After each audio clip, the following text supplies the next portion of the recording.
Alors, mes salutations à tout le monde. Aujourd'hui, je vais parler de la colonialité du pouvoir.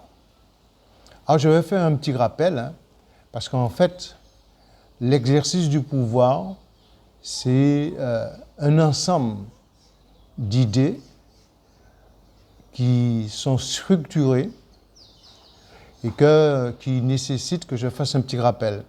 Premièrement, la colonialité, on avait vu que c'était une science de la domination mise en place par les dominateurs,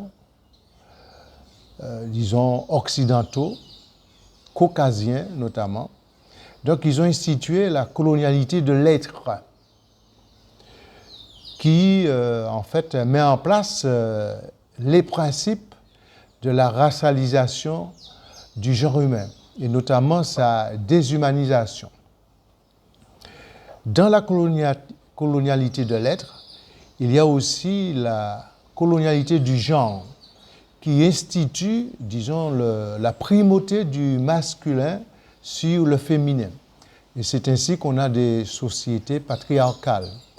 Et c'est ainsi qu'on se trouve avec un tas de problèmes entre les femmes, notamment, et les hommes. D'accord ? Alors, il y a aussi la colonialité du savoir. Donc, l'Occident s'est institué comme le savant universel et il propage de par le monde toutes ces sciences depuis la Révolution de 1789, depuis aussi les siècles de lumière, je dis lumière mais entre parenthèses, et puis aussi depuis l'avènement de la découverte, soi-disant, du Nouveau Monde.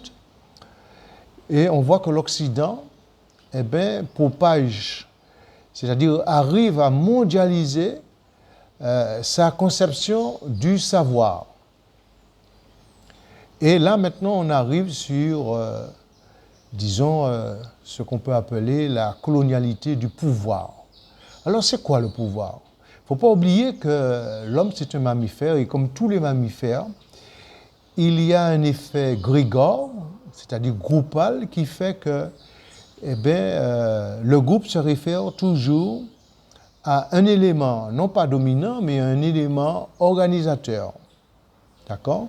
Et c'est ainsi que naît la notion de pouvoir. Chez les vivants dits humains, l'effet de groupe se caractérise par un leader, par une pensée dominante, une structure dominante.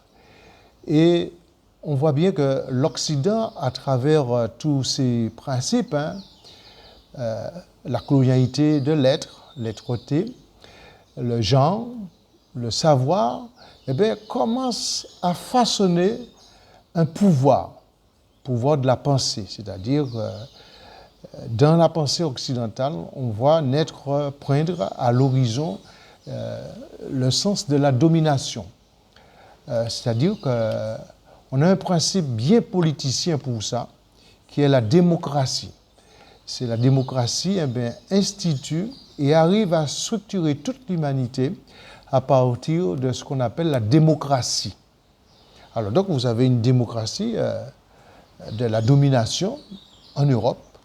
Et par exemple, dans un pays qui s'appelle la Martinique, vous avez une démocratie coloniale, que nous appelons la colonialocratie, et que les élus sont des colonialocrates. Et que vous voyez bien que ce principe de domination, de pouvoir notamment, trouve sa force dans les principes économiques. Et là, suite aux esclavagismes, on est en face du capitalisme.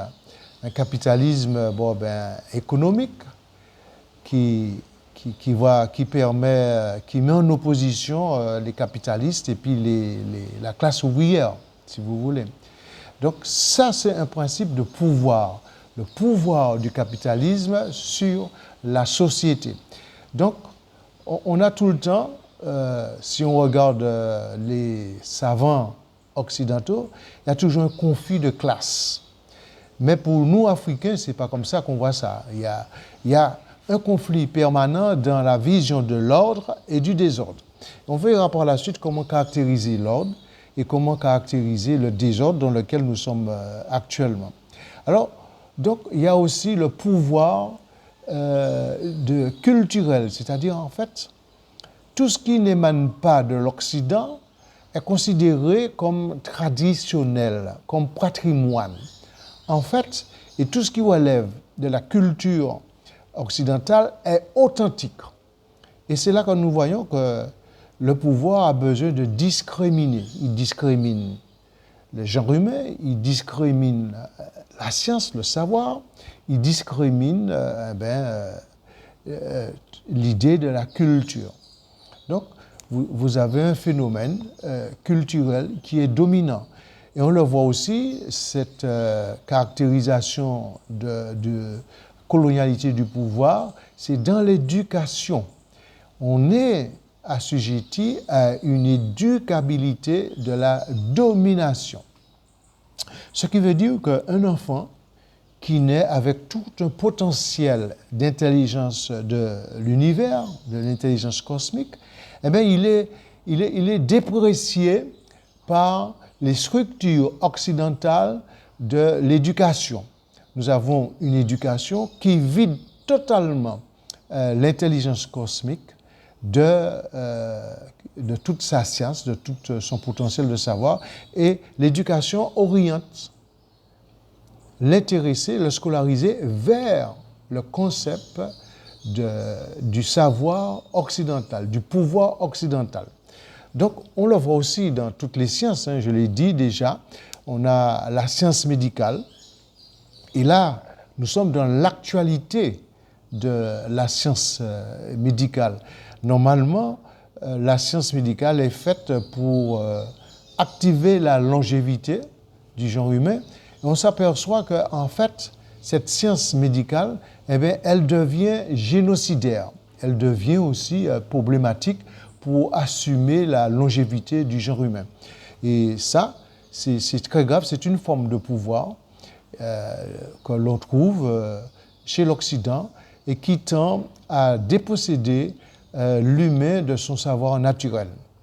Alors, on a aussi les formes de pouvoir accessoires, mais le plus crucial, et je l'ai dit, c'est le principe de vie, c'est-à-dire qu'on a fait un système civilisationnel, enfin dit civilisationnel, plutôt sociétal, qui est basé sur le conflit, le désordre, l'affrontement. Et on voit bien que les formes de pouvoir que l'on rencontre souvent dans l'Occident, c'est le pillage. C'est-à-dire qu'on prend un pays comme la France ne tient que par la science du pillage, la militarisation du pillage. Et vous voyez ça, donc il y a une autre forme aussi de pouvoir, c'est la monnaie. La monnaie, le dollar, entre autres, le dollar. Et tout est organisé pour que la monnaie incarne le pouvoir du dollar. Donc, c'est-à-dire que la monnaie induit un phénomène mais incroyable, c'est-à-dire le pouvoir judiciaire. C'est-à-dire que quand vous faites une transaction avec les Américains, vous tombez sous le coup des juridictions africaines. Et ça, c'est très important pour voir un petit peu la suprématie de l'argent. Alors, je veux un petit peu actualiser la colonialité du pouvoir, dans ce sens qu'aujourd'hui, on se rend compte que toutes les sciences, notamment technologiques, eh bien, permettent de numériser justement le mode de vie des hommes et des femmes, de telle sorte que ça prépare à l'avènement d'un pouvoir central, d'une gouvernance unique qu'on dénomme le nouvel ordre mondial. Donc c'est pourquoi aujourd'hui, moi, dans mon pays, on doit se défaire du système colonial, se défaire de la colonialité, nous parlons de la décolonialité, et on doit aussi se défaire de cette perspective de la gouvernance mondiale instituée. Alors il ne faut pas se tromper, hein. Ce n'est pas l'Occident seulement qui est dans ce jeu-là. L'Asie est dans ce jeu-là, c'est-à-dire notamment la Chine, les Indiens, les pays dits américains sont dans ce jeu de la colonialité du pouvoir. Donc, ils se chamaillent, ils se sont institués. Quand vous prenez l'ONU, c'est un instrument qui permet de structurer cette hégémonie du pouvoir occidental. Quand vous prenez le FMI, c'est pareil aussi. Quand vous prenez d'autres institutions comme le G7, le G20, tout ça, c'est pour réorganiser la société dite, entre guillemets, démocratique en un pouvoir unique. Alors, si je parle de colonialité, c'est que dans mon pays, la Martinique, est confrontée à cet enjeu de la décolonialité. Alors, ça veut dire une chose, c'est-à-dire, premièrement, quand viendra l'avènement de la décolonisation, nous disons très clairement, en tant que nous Martiniquais, État martiniquais, il ne faut pas prendre comme modèle le système qui nous détruit. Et c'est pourquoi nous faisons une théorie, même civilisationnelle, c'est-à-dire que j'écris, vous avez le livre, là, La nation martiniquaise et une force spirituelle, ça veut dire que la notion de nation, c'est une notion de nation qui a été galvaudée par l'Occident, c'est-à-dire qu'il faut tout donner des limites. C'est-à-dire c'est un principe de séparation de la géographie de la nation. Or, c'est l'inverse qu'il faut faire. La nation, c'est un espace libre qui n'a pas de frontières. Donc, et il faut une force spirituelle pour instituer ça. Et le modèle que nous devrions prendre, je le dis sans arrière-pensée, il ne faut pas qu'il soit eurocentré, il faut qu'il soit libéré et il faut qu'il soit africain. Être africain, ce n'est pas pour prendre le modèle de la Franco-Afrique, de la France-Afrique, ou bien de la Chine-Afrique, ou bien de la Russie-Afrique. Non. L'Africain, c'est le genre humain qui s'est institué, qui est capable d'en humaniser, c'est-à-dire malgré la déshumanisation, de réinventer une civilisation de partage, de paix, et une nation capable d'en humaniser toute la planète Terre. Alors c'est pourquoi nous faisons ces vidéos pour bien permettre aux combattants d'une nouvelle civilisation, de se retrouver, non pas dans le modèle occidental, qui est un modèle génocidaire, qui est meurtrier, qui est mortifère, si vous voulez, et donc dont la société humaine n'a pas vocation à continuer d'exister là-dedans.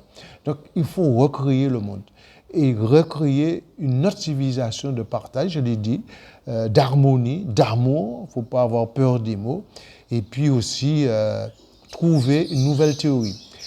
Voilà, c'est ce que je voulais dire sur la colonialité du pouvoir. Et prochainement, on va voir la colonialité de la vision. Et cette colonialité de la vision va nous permettre de comprendre l'enjeu de la pandémie actuelle qui est basée sur, entre guillemets, le Covid, qui est une mascarade génocidaire. Voilà, donc c'est un avertissement. Je ferai la prochaine vidéo sur la colonialité de la vision. Et vous allez voir qu'il y a une élite qui veut prendre en main la gouvernance mondiale et qui est déjà en train de l'expérimenter à travers le génocide pandémique. Merci beaucoup.